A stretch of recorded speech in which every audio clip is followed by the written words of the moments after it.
What's up, guys? You know how I'm always talking about race car this?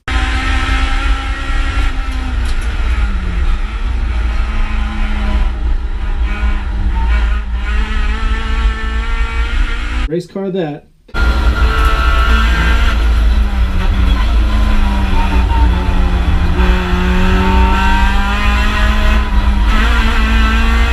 Race car the other.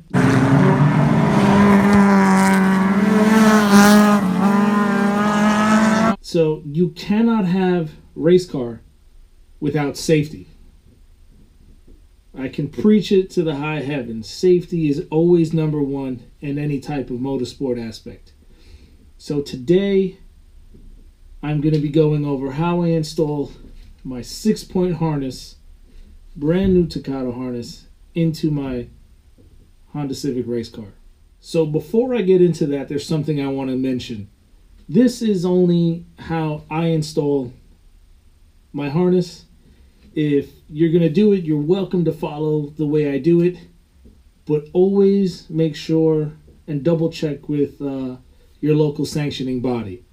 You know, whenever you roll up for tech inspection, or if you want to go to a specific shop for a tech inspection to fill out the sheet that they give you, definitely have them look over and make sure that it's installed correctly. This is just how I do it. Maybe this can help you guys, but let's get to it. Alright guys, so before I get into how I'm going to install the harness, I want to go over a few things. So I'd like to go over first off what types of harnesses they are, or seatbelts. So the first one I'm going to start with is the one that's probably already in your car. You have your 3-point. So you have it comes across your waist, plugs into the seatbelt latch, and then goes across your chest over to your shoulders. So that's your standard 3-point. Then there's a 4-point, which is your 2 shoulders. Then you have your waist straps. So that's your 4 points. You have 1, 2, 3, and then 4. So you have 4 points of where the seatbelt is making connection.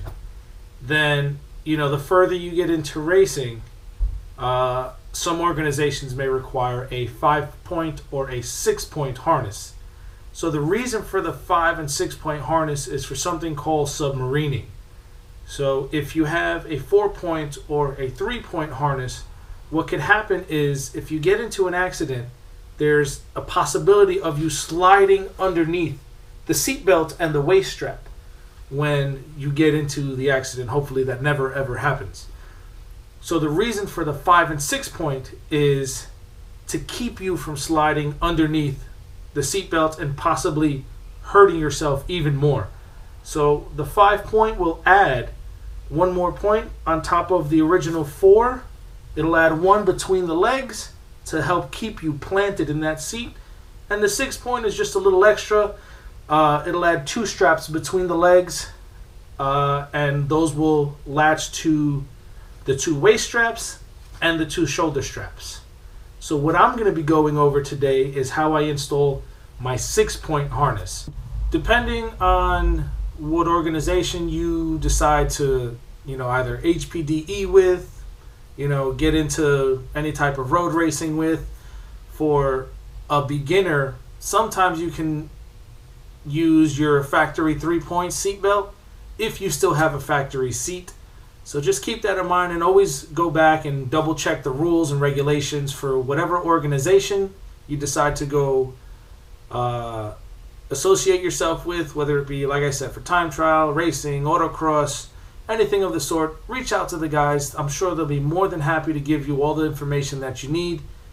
So don't hesitate. You know, it's always better to be safe than sorry. I'd rather have and not need than need and not have.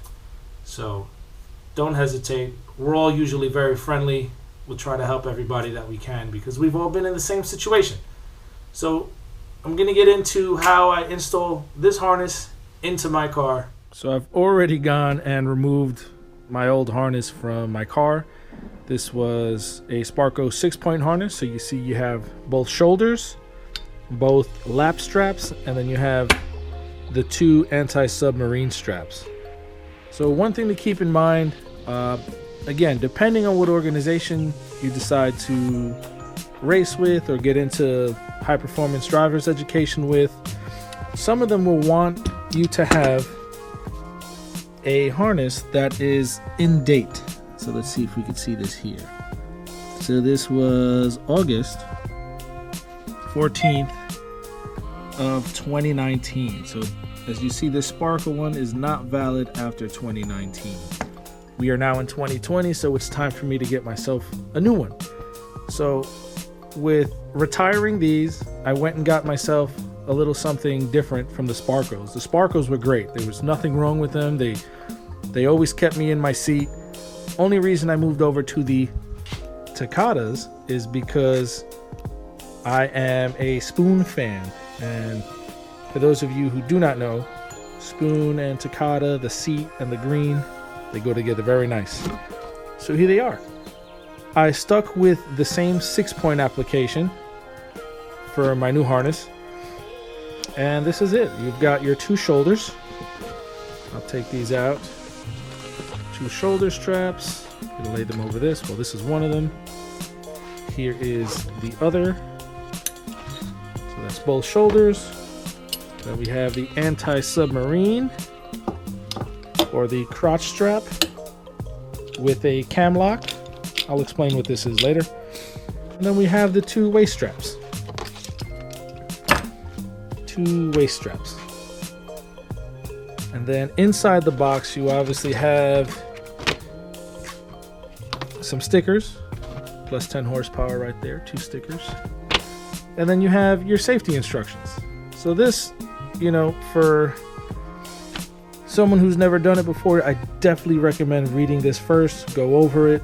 You know, it's not very long, it's a few pages long, so and they have pictures for those of us who prefer pictures over words.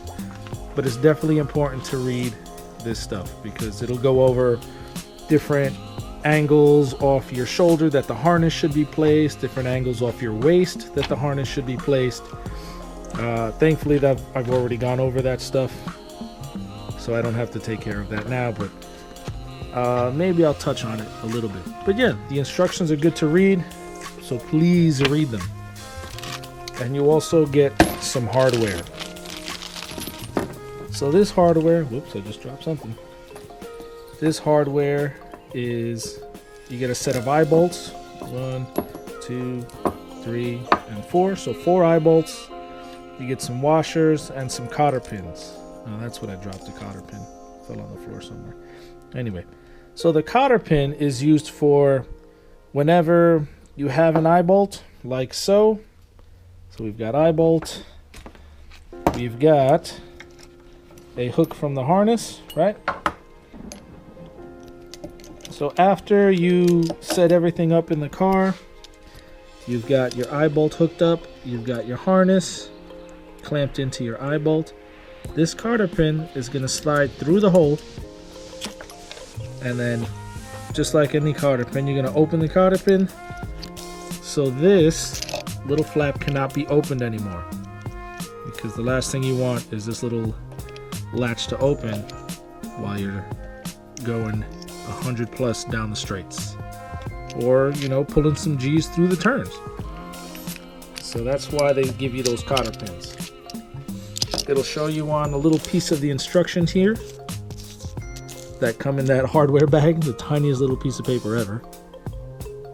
See, cotter pin goes through the hole, and that's that. So here we have my harness. I'm gonna go ahead and start showing you guys some stuff in the car that you need to do before you start putting your harness in. Inside the car, there's a couple things you're gonna need to do. If you don't already have an eye bolt bolted into your car on one the right and 2 the left side of your car, obviously this is the right and that's the left side, you're gonna need to go ahead and do that. You'll probably get a better view from the back. So this eye bolt here goes through the exhaust tunnel and is bolted on the other side. But for that eye bolt there, to secure it properly, you need to have a minimum 3-inch by 3-inch square plate of 1/8 inch thick steel on the other side of that eye bolt. Reason being is, you know, the metal that these cars are made out of is soft. You know, it's very easy to flex, bend, you know, break. So the reason they have that larger piece of steel behind it is so that if there is an accident and the eye bolt does need to be pulled forward or gets pulled forward because of the accident, that 3" by 3" square plate is going to help keep that eye bolt from ripping through the exhaust tunnel. So you're going to need to do that for that area there. You're also going to need to do one pretty much under the seat, almost behind this part here. So you kind of want to do it under the seat into the floor in this area, because you want a little bit of an angle. So when you're looking at the seat from this direction, you want the seat belt to take an angle under the seat to that eye bolt, and then come up, and then you can use it for your anti-submarine strap. So for my application, because I bought the PCI seat brackets, they come with some pre-drilled holes, and I think you can see right there, whoops, right there where I have my eye bolt. I have it bolted to the seat bracket. So far I've been fortunate with this. I haven't had any of the organizations I race with tell me that this is unacceptable. But if they do decide to tell me it's no good, then I'll have to drill a hole and put a plate underneath the car. So that's 2 eye bolts so far. You have your right side one in your exhaust tunnel, your center one underneath your seat, and then your left side one in the corner over here. So what I've found to work best for that eye bolt there is right here. There is a threaded, I guess you can say, part of the car body. This is from the factory actually. This little box that came threaded for this. This is actually where a part of your original 3-point seatbelt gets bolted to, and it matches the threads that the eye bolts come with. So this, I was able to use one of those washers that came in the kit and just thread in the eye bolt. Once you get it snug, a good way to make sure it's tight is get a screwdriver in through it and just give it an extra little push to make sure it's nice and tight in the threads. Just make sure you don't strip it, and always make sure to use the proper hardware for these, because the last thing you want is a stripped eye bolt, which then becomes unsafe, because then it's not gonna grab and hold properly. The first thing I'm gonna start with is the anti-submarine belts. So because this is a 6-point, there's 2 of them. So for starters, I'm gonna use this hole that's already in my seat and fish one through. Fish this through the hole down here. Forgive me, I'm trying to do this with one hand. Alright, that's through, and I've got to go underneath somehow and reach this down here to hook it. And hopefully I can do this with one hand.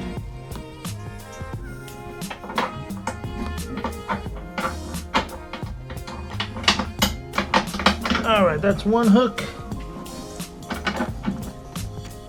Let's get down there so you can see. I've got one hooked in there on the eye bolt. Now for the next one. Same thing, just gonna fish it down in there. And then hook it on the eye bolt as well. All right. I don't know if you guys can see, but it is in. Down there under the seat. This is in. Take this little mess out of here. But yeah, that's it. The anti-submarine strap is in. Now, next thing I'm going to move on to is the waist straps. So I'm going to grab one and slide it through the hole on the side of my seat here. Right here on the side. Hello, fingers. Now this is just my personal preference. You don't have to follow this, but it's what I like to do. I'm gonna slide it through, and once it's through, I like to make sure the hook will latch from the top. So I'm able to hook it like so.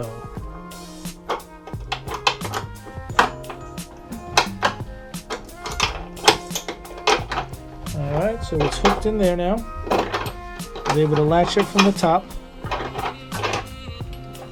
and still make sure that the top of my cam plug is in there.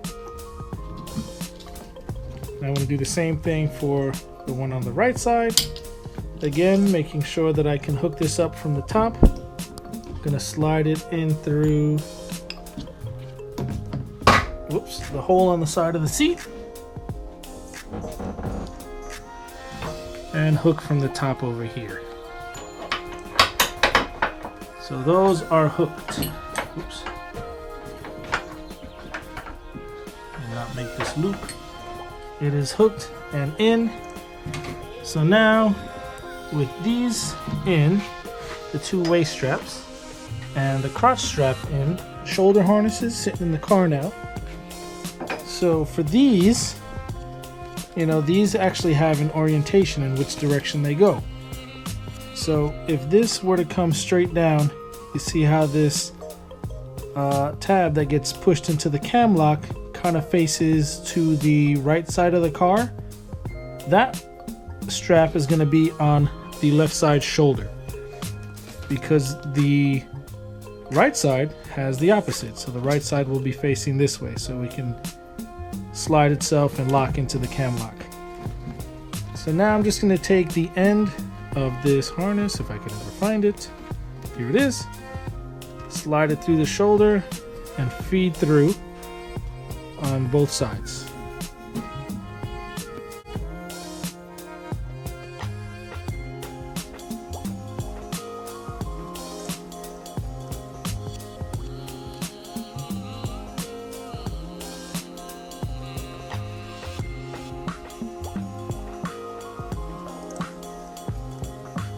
There go the two shoulder straps. Now there are a couple of different ways that you can mount the harness into your car. So just for safety reasons, most organizations want you, well, let's see if I can flip this. Come on, one hand. Ooh, nice. So this is over the part of my roll bar, the harness bar for my roll cage. So with a harness bar, you figure you got this bar here as well. Well, the harness bar would kind of make this bar. The roll bar, you would have something similar, and obviously roll cage, this is what you've got. So there are multiple ways you can install a harness. As opposed to it being correct or not, that's something you should definitely take up with your local, organization that you plan on racing with. I've seen guys, these don't have it, but the same way that the other straps had the hooks on them, I've seen guys, take the D-rings. Let me see if I have one here. Yeah, I've seen them take the D-rings, thread them in to one of the holes, and then hook the thing to it. I personally don't think that that's the greatest idea. I've also seen some other roll cages where the D-ring actually has a spot where it's threaded up here and they hook it right here.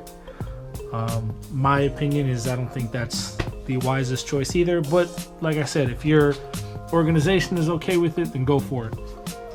What I like to do is I like to wrap my harness through the roll bar. Alright, so I've got my shoulder harness coming through the seat.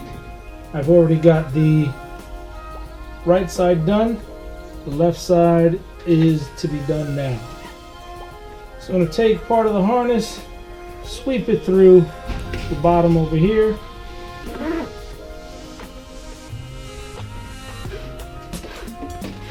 pull it through. Take the bottom of the harness again, sweep it through the top part, the top ring where the harness is already going through. So I'm going to sweep it through one more time.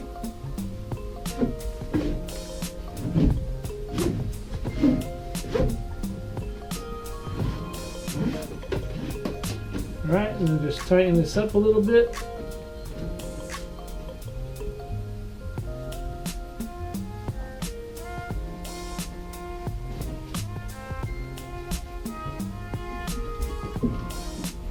Right, I am through, and then take the harness one last time and go through the bottom part again,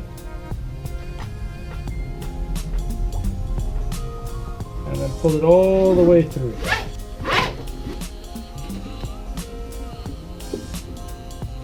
All right, so there's the harness, nice and tight.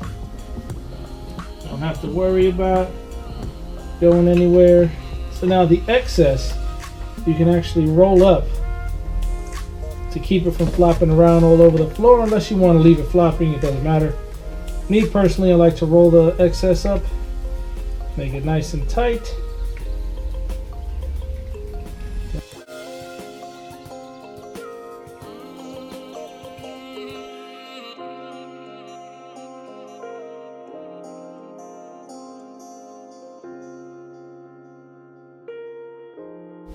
I think this makes for just a bit of a cleaner install.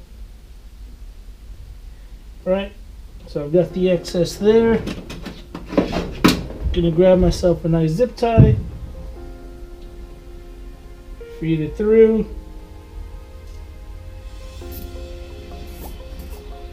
and just tighten up my zip tie.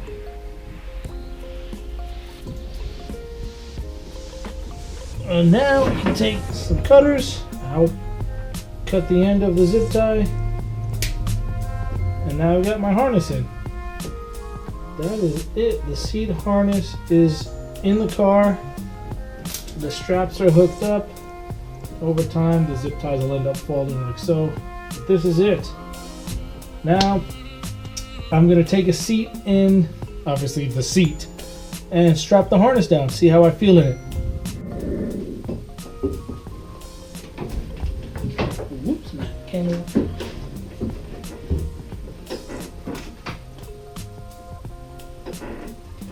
I'm buckling myself up. First thing I'm going to do is grab the anti-submarine strap, grab one of the waist straps, plug it into the cam lock, take the second waist strap, plug it into the cam lock, take one of the shoulder straps, plug it into the cam lock, and take the other and plug it in to the cam lock. So now I'm buckled in. I feel safe and I can't reach my door. So now if I want to reach my door after I plugged in, I can't. So I got to unhook it. Thankfully it's a quick release. Just twist the cam lock and look, all four of them from the top come off. I can reach, close my door, and I follow the same procedure. I do one waist, I do the other waist, one shoulder, and another shoulder. If the waist straps feel loose, depending on which one you buy, some of them may have to pull up to tighten them. In this case, the one I bought, you pull down. So those are tight, and same thing with the shoulder straps. I can pull these down and tighten it more if I need to, but I'm kind of snug in here for now. I know I shouldn't really be moving off the seat, but you pull it down some more, and now I'm really in here. Can't go anywhere.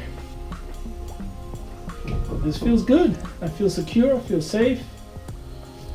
And who doesn't like nice green harnesses with a spoon seat? So now I'm just gonna let myself out with my cam lock again. Undo the cam lock. Let this all out. I have to remove my steering wheel because those or else I won't be able to get out over the cage. Just a quick how-to on the cam lock. So this is the cam lock here. It rotates to the left or the right 90 degrees. So when you go full 90, it'll lock. Put it back, you go full 90 the other direction, it locks. But when I say it locks, it doesn't lock the seatbelt in place. It locks in the open position. So we're gonna leave it in the locking position. We're gonna plug in one of the lap belts to the side. You see it has slots in it. Lap belt, shoulder, shoulder, and lap. So I'm gonna put one of the lap belts in it. Come on. You can do this with one hand, Chris. Come on. It's a lot harder than it looks. Lap belt. Got the other lap belt. Shoulder. Anyway, I'm not gonna do the shoulder because I'm having a pain doing that. So if you rotate it, you see, it just pushes them open. So it'll do the same thing for all the straps once they're plugged in. So that's just a quick overview on how the cam lock works. So that's it. I've got my new Takata 6-point harness in that is valid up until 2024. The old Sparco harness is now out. Sometimes you can send them back to the manufacturer to get them retested. I have never done that before, so I'm going to try with this one, and we'll see how that goes, if it passes or not. If it passes, then they'll revalidate it for I don't know how long. I'd have to email them to find out, but it's something new for me to try. Anyways, I want to say thank you guys. I appreciate it big time. Y'all are the best for tuning in, for subscribing, for liking, for commenting, whether it be a cool comment or constructive criticism. I'm open to it all, you know. If anybody sees the way I install this harness and thinks that there's a better way I can do it, or there's something that I did wrong, please let me know. You know, I'm definitely open for constructive criticism. I'm still learning. You learn something new every day. But yeah, man, it's a little late. I wish I could go out for a drive right now. I even had to put a sweater on. It got cold. But maybe tomorrow I'll go take the car out for a drive, get a little footage. I don't know. We'll see how it goes. But guys, again, thank you so much for tuning in. I cannot wait to get back out to the track and start getting you guys some on-track footage. So until next time, be well, stay safe, always be kind, and I'll see y'all next time.